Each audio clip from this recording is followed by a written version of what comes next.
السلام عليكم. وصفتنا النهاردة وهي القشطة. دي من أهم الحلويات في المولد النبوي الشريف. وصفة سهلة وسريعة ومكوناتها بسيطة.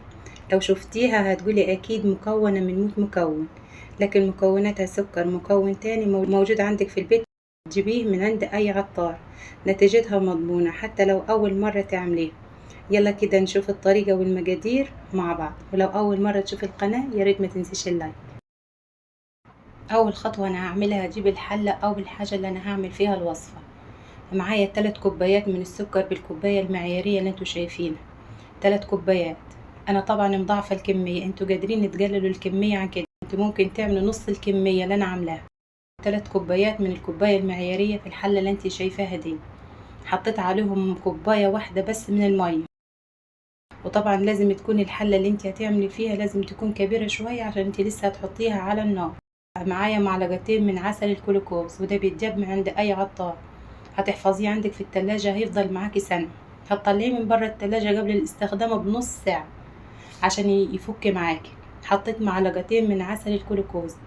لو مش معاكي عسل كلوكوز يبقى هتستخدمي عسل النحل. نزلت عليهم باكج من الفانيليا البودرة. هتقلبيهم كويس كده مع بعض، وبعدين هترفعيهم على النار. وقبل طبعا ما ترفعيهم على النار، احنا هنحضر الخليط النوع التاني اللي احنا هنضيفيه على السكر. احنا مش عايزين طبعا السكر ده لما يتحط على النار يتكرمل، لا احنا عايزين غلوتين بس وهينزل. الحله بالخليط اللي هي فيه وهرفعها على النار. هتقعد دقيقتين من بعد ما تغلي، يعني تغلي الاول وبعد ما تغلي هتقعد دقيقتين على النار وهتطفى عليها. وهي على النار هبدأ أجهز المكون التاني اللي هو الجيلاتين. ده بيتجاب من عند أي عطار. معايا 6 معالق من الجيلاتين. 6 معالق من الجيلاتين هنزل عليهم بكوباية إلا ربع من المية، بالكوباية الشاي العادية اللي انتوا شايفينها دي.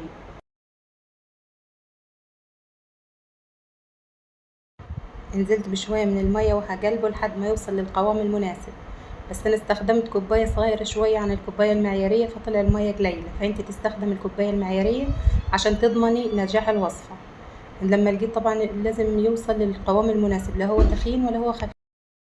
هتقلبي فيه طبعا لحد ما يوصل للقوام اللي احنا عايزينه، لحد ما يشرب المية بتاعته كلها ويوصل للقوام اللي احنا عايزينه. هتبدأي تهرسيه بالمعلقة كويس عشان لو في اي تكتلات او اي حاجة فيه تتهرس معانا. خلاص شرب المية بتاعته كلها زي اللي انا حطيت، وده بقى القوام المناسب بتاع الجيلاتين.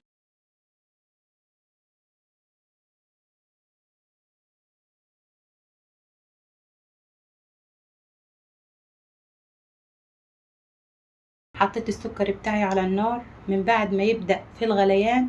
هياخد دقيقتين بس على النار، يعني ما تخليش يتكرمل. وطبعا زي ما انا قلت لك لازم تكوني حاطه العسل بتاعك في حله كبيره عشان احنا لسه هنضربه بالمضرب الكهربائي.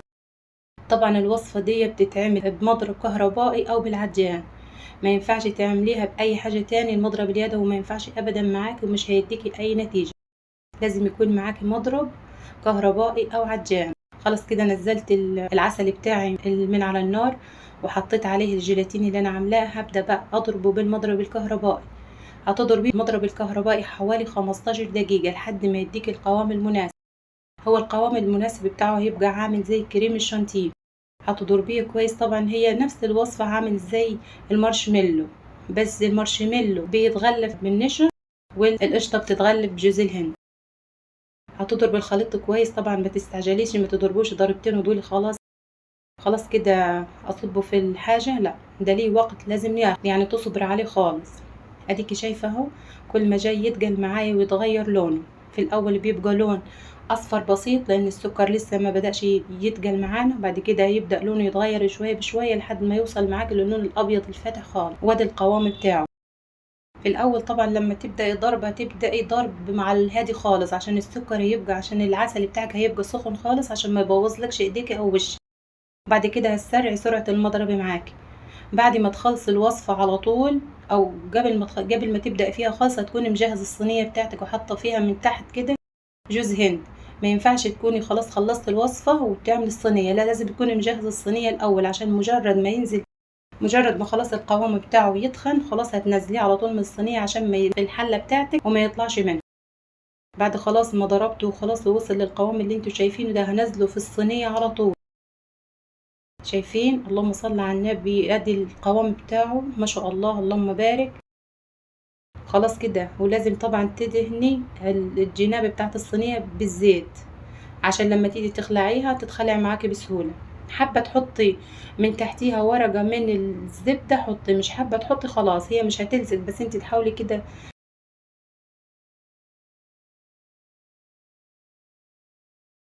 كده خلاص بقت جاهزة. نحط على الوش كمية من الزبيب وجوز الهند. عايزة تحطيها في التلاجة حطيها، عايزة تخليها من برا التلاجة خليها. هي يعني عادي تحطيها في التلاجة تحطيها من برا التلاجة على المطبخ براحتك خالص، مش هتعمل اي حاجة.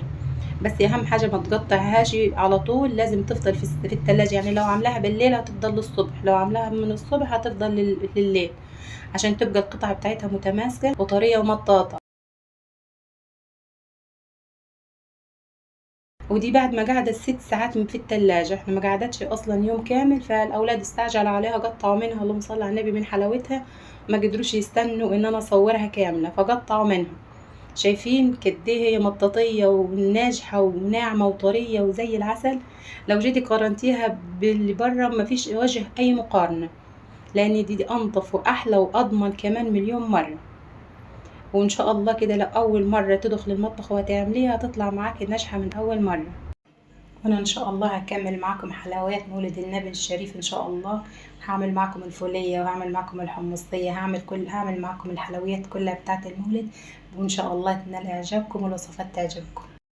طبعا الحلويات دي في المولد الناس بتشتريها بتمن غالي خالص، احنا بنحاول على قد ما نقدر ان احنا نعمل وصفات سهلة وسريعة وبسيطة. تبدأ تقطعيها بالسكينة، هتبل السكينة، لازم تبل السكينة زيت وتقطعيها عشان تتقطع معاكي بكل سهولة. شايفين مطاطية ازاي؟ شايفين الحلاوة والجمال ما شاء الله. شوف انتي كلفتيها بكام، لو انتي اشتريتيها من بره تشتريها بكام. وصفة اقتصادية وسهلة وبسيطة واولادك هيفرحوا بيها، ودي من اهم الوصفات في حلاوة المولد زي ما قلت لك. تشبه المارشميلو. حبيتك بقى بعد ما تقطعيها تغلفيها بالنشا، تغلفيها بالجوز الهند اللي احنا حاطينه، وغلفيها. لو مش بتحب تغلفيها بجوز الهند هي بتتاكل كده زي العسل. يا رب يحسن من ايديكم. والوصفة بتاعتنا النهاردة للناس اللي بتعشق المارشميلو أو بتعشق القشطة وبتعشق الحلويات بتاعت المولد النبوي الشريف.